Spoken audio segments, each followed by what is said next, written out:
pathian berau pui pi sang pui alo kal ve thlan mai kan thianga biang bian a toy kan han nei do ani ti sang pui ti bai le ti bai o ti chuanin ti sang pui helai muna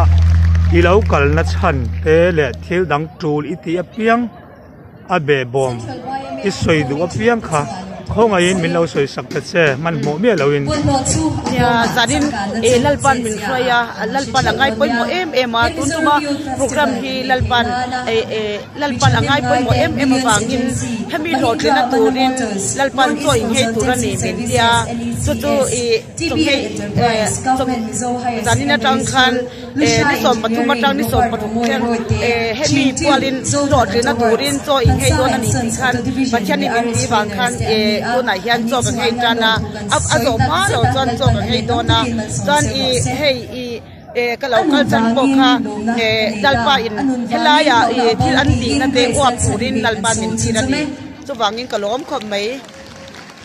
ti chuanin song hei han tia khan jing le thlai i ngei tlon chho vek don em me jing le thlai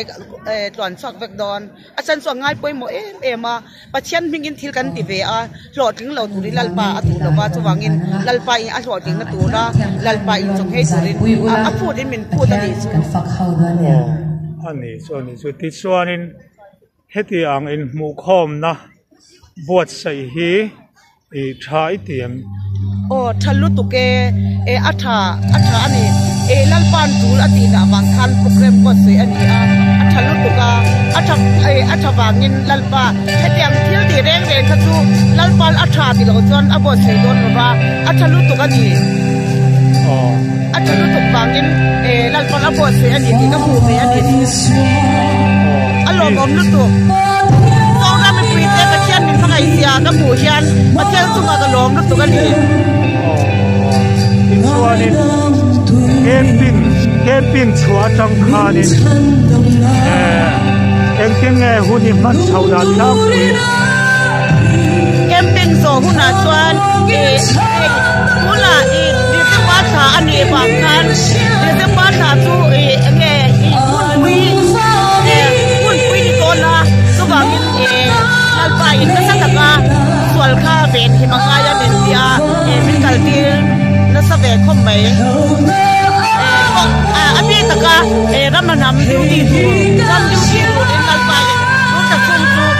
min ti le wala ko punna ru sa pe tu na sa takin lalpa punna le wal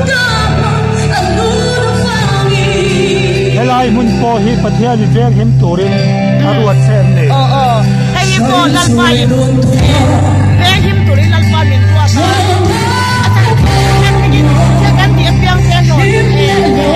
Fabian kai lau turin tang la sira ka ki not la turin dal pa min pe na ka tu lau ko ni dal pa min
wangin pasien nanti